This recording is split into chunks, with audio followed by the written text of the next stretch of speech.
big of a crowd or something. Yeah, it's all right though. All right, well, good morning, everybody. Let me thank you guys for being with us this morning. As the speaker would say, it's another great day in Georgia. I'm proud to be here with our great First Lady, Marty Kemp. I also want to thank our current Public Service Commission Chairman Jason Shaw and former Chairman and Commissioner Bubba McDonald for being with us. I know Commissioner Fitz Johnson, Tricia Pridemore, and Tim Eccles wanted to be here with us today, but they had prior scheduling conflicts. Also wanted to acknowledge Lieutenant Governor Burt Jones and Speaker John Burns, who also wanted to be with us today, but unfortunately could not be here. And I know that, like me, they appreciate the Public Service Commission's great partnership as we work to keep Georgia the best place to call home. All of these leaders commit their time and talent to making our state better. In Monday's announcement that Georgia Power will freeze base rates for 3 years is a direct result of that good work. It is also a result of what we've accomplished working together to make Georgia the best state for opportunity, for business, and for quality of life. In just about any economic development project that we go after as a state, our utility providers are at the table and are active partners in bringing jobs and investments to our state. As constitutional officers, the PSC members are also great partners in that constant work. And the result, as I've said many times over the last several months, we've seen over 193,000 job announcements and over $90 billion of investment committed to Georgia just since 2019. And that's just including the projects where the state played a hand. It doesn't account for all the organic growth that's happening all across the state, including right here in our capital city of Atlanta. That unprecedented growth is part of why we've been able to cut our state income tax rate at historic levels, why we've returned billions of dollars to hardworking Georgians through tax refunds, multiple suspensions of the state gas tax, and a homestead tax exemption, and why we've been able to make generational infrastructure investments across the state.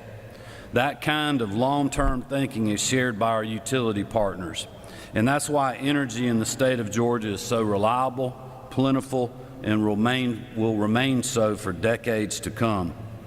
Plant Vogtle reactors 3 and 4 are a perfect example of how that kind of commitment benefits both Georgia households and employers.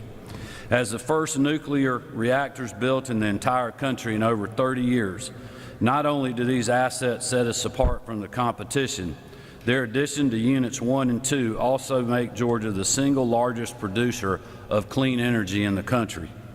That's good news for every person in our state, because it means more jobs and investment, like the data centers on their way to Georgia because of our reliable policies, or the job announcements made all over the state since I took office. That includes the Duracell Research and Development Headquarters project we announced earlier this year, the Walmart milk processing facility coming to Valdosta that we announced last year, bringing 400 new jobs, the automated warehouse services distribution facility in Jackson that we just announced last October, or any other project secured because we have such good utility partners. Investments like that are part of why this agreement to freeze rates is possible, which ultimately means more relief for hardworking families still dealing with high prices brought on by bad policies of the former administration. While other states are raising their rates to make ends meet, we are freezing ours because of smart choices by our utility providers, the people you see here beside me, and many other leaders around the state. Our rates are stable, even in the midst of unprecedented growth, because we have a strong, reliable energy grid and strong partners in both the private and public sectors. Coupled with falling gas prices, this rate freeze will help Georgia families in a time when they need it most, after historic inflation and storms have challenged many people's day-to-day lives.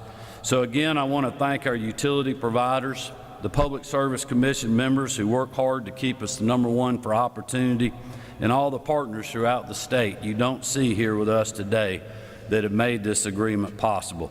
With that, I'm going to turn it over to Chairman Shaw for some brief remarks. Chairman? Thank you, Governor. Thank you.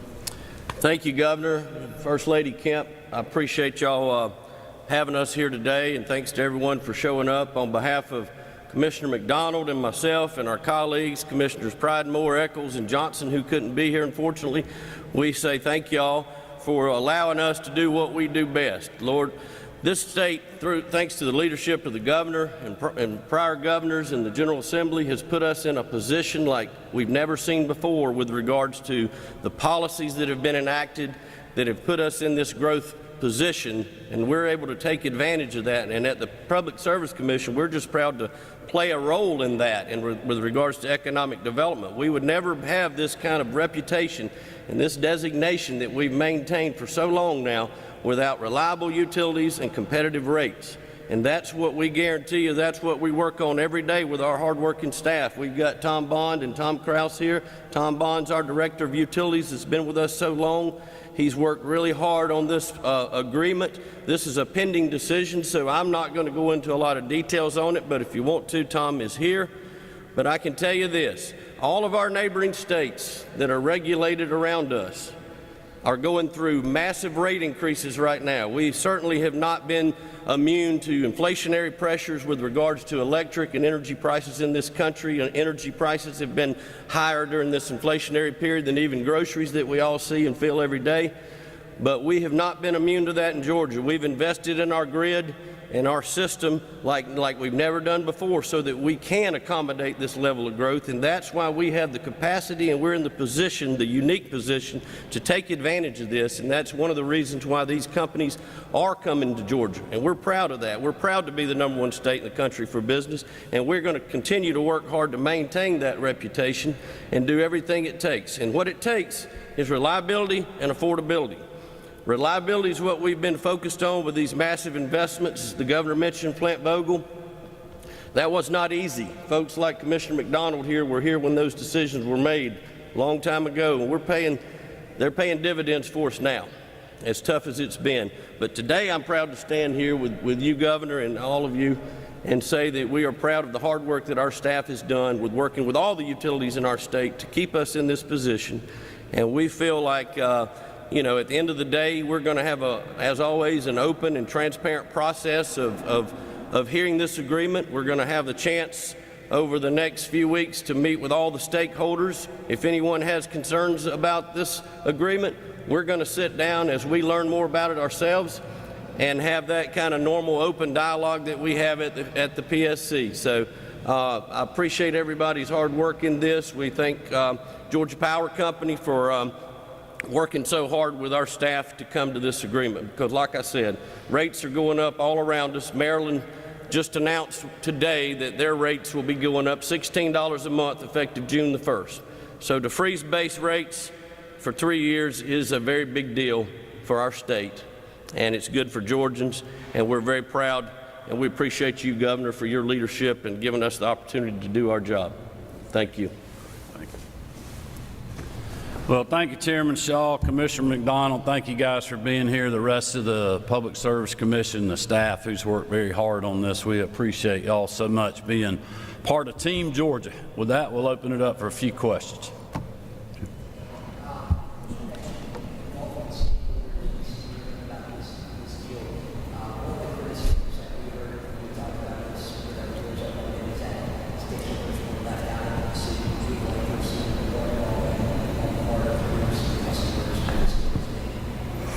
Well, I mean, I'll let the chairman, I don't know if he can speak much to that or not. I can just tell you from my perspective, I would think the broad base of public would be good with freezing rates here in our state for the next 3 years when you see literally states all over the country that are raising rates. Yeah, that's exactly right, Governor. And the fact of the matter is we were looking at a normal cycle for a rate case, which would have been, I guarantee you, a rate increase request from Georgia Power Company, our investor-owned utility. So the fact that we're standing here not going into a debate and a hearing process for a rate increase, we're in a much better situation. So that same process will play out now that this agreement has been filed before the Commission. So now the process begins. We just passed a procedure and scheduling order for the hearing schedule yesterday. So the hearings will be conducted on June the 26th with a vote on that decision on July the 1st. So yeah, now the process begins. Our doors are open along with our public interest staff to meet with interested stakeholders as we always do. We've already begun that process, so we look forward to continuing to dive into this and addressing any questions that those stakeholders might have. Thank you. I'll also just add that, look, from my perspective as, kind of the Chief Economic Development salesperson for the state on behalf of Commissioner Pat Wilson and the team at the Georgia Department of Economic Development, like once this is finalized and even while it's going through the process, it is a huge talking point for us as we compete with states like Texas and Tennessee and our neighbors in South Carolina, Alabama, and so on. And so that's why, this decision is so important for our business environment as we move forward in the state. And as we're continuing to grow and bringing more customers online, it's allowing the utilities and the Public Service Commission to continue to be in a pro-growth mode, to be able to continue to work on transmission, generation, to meet the needs that are out there. Not every state has the ability to do that right now. And if they don't have that ability, then it limits the number of places that people can look to locate or to expand. And that's why Georgia's going to be in a great place, not only today, but for the next 3 to 4 years. Arch.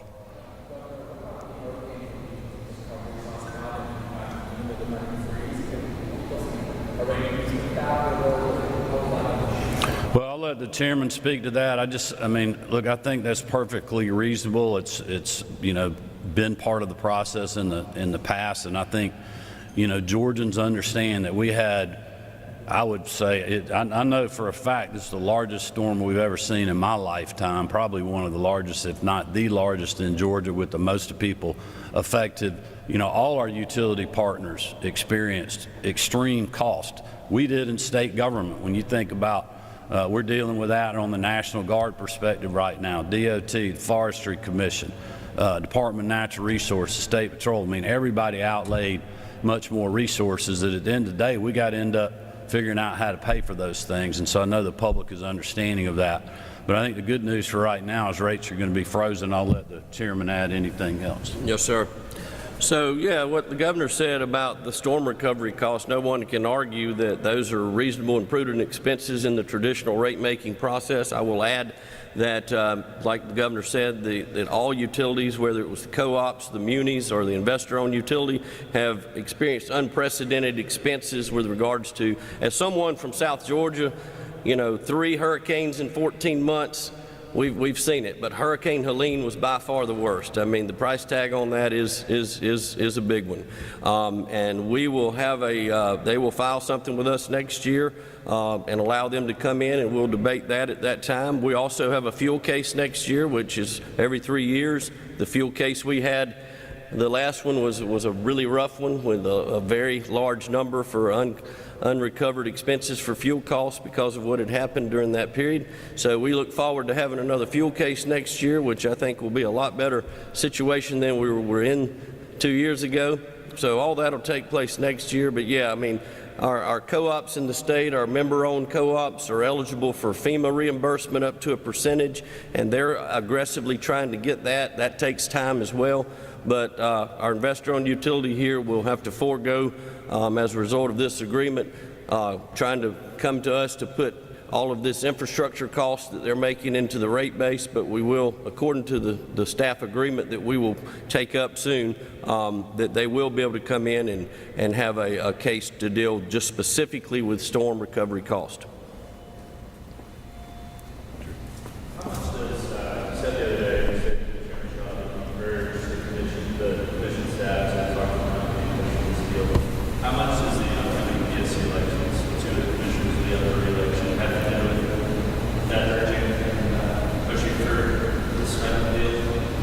Well, I'll say this as far as timing, the prior rate case, the 22 rate case, was actually up for an extension. So the normal traditional cycle of every 3 years. And as you know, we're in the integrated resource plan cycle now with more hearings happening next week on that one. So that's a pending decision as well. But traditionally, we go straight into a rate case after an IRP.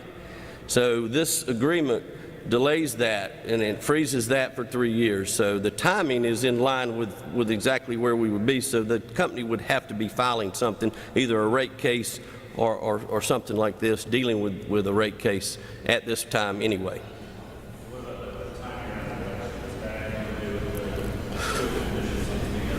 Well, the legislatures who set the schedule for the elections, and that was done, I guess, last year, so that was done by them. But the cycle that we're under with regards to rates is we're in the normal cycle.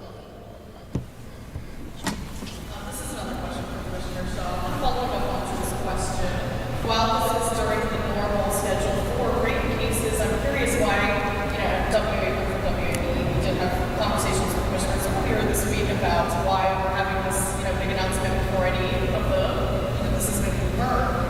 I'm curious, what is the importance of having a press conference with the governor during an election year before this decision has actually been made? Are we making promises to Georgians, or do you think this might put any pressure on folks to come to an agreement? Well, I would just say that we're here having a press conference because this is good news. I know there's been some in the media have been very critical when the Public Service Commission has raised rates. It's been kind of perplexing to me that there's some in the media that are now complaining that we're freezing rates. But anyway, I think this is actually good news to sell for our state. The timing to me doesn't matter. We're talking about an upcoming primary election for down ballot offices that'll have to be decided in November. So, we're not, basing our calendars around here on what political elections coming up. They're happening all the time, special elections and other things. We're sharing good news when we got it. I'm going to be selling this good news not only around the country but around the world. When you look at energy prices in Europe and around the world, and you look at energy prices in other states like Maryland, who 2 years ago had a budget surplus, and now they have a budget deficit and are raising taxes. And the Speaker and the Lieutenant Governor and I were just talking the other day about how here in Georgia this session we were given a tax rebate. We were cutting personal and business tax. I would remind people that most of the Democrats voted against cutting the business tax in the state. And we have continued to return money to taxpayers, and we've made one-time generational investments with cash. We are going to sell that news all day, every day, because it is positioning our state to continue to be the #1 state in the country for business, and in my mind, the #1 state to live, work, and raise our families. Because at the end of the day, this is about hardworking Georgians. This is about keeping their rates stable in a high-cost environment that they've seen because of bad policies over the last 4 years. This is about them having an opportunity for themselves or their children or their grandchildren to have a better paying job than other states around us that comes with benefits and other good qualities of life, not just in our capital city of Atlanta, but literally all over our state when you think about the announcements and historic investment that we've seen outside of the 12 metro counties. How diversity in generation makes a big difference in reliability. You want to talk to them? Regarding data centers, the PSC tower, what is this rate hike regarding cost sharing data centers? Well, you're referring, I think, correct me if I'm wrong, to the recent changes we made that we adopted to our rules and regulations as it pertains to how we deal with large load customers like data centers. So we did not limit that to just data centers. Our new rule says any customer over 100 megawatts or greater, which is what we're seeing more of as a result of data centers in particular. But our state's experiencing unprecedented load growth as a result of a massive industrial development, not just data centers. So that rule that we adopted, that staff worked really hard on again, is part of the reason we're able to stand here today, in my opinion, and say that we're able to do this that other states aren't able to do, because we're able to show that the revenue from these large load customers is indeed putting downward pressure on rates for others. And quite frankly, the fact that a lot of other states, I'll use the co-op in South Carolina, just in the last few days have announced that they're basically taking what we're doing and copying it there. I think folks are recognizing that we've struck a good balance there once again with regards to how we're dealing with this growth, and I think at the end of the day, it allows us to continue to reliably serve them. It allows us to reliably, deal with storms that we've been dealing with. Because at the end of the day, when we have these kind of storms, I can tell you, when people were calling me, they weren't calling about their bill. They were calling about how long it's going to take to get service. And I'll tell you this, our utilities in this state have gotten really good at dealing with these storms. They are the best in the country. We've got the most reliable grid system in the country, and we're going to, through actions like we're working on, with this IRP, we're going to, that's the goal, is to be able to continue that type of level of service. Also, our diversity in generation makes a big difference when the lights are on.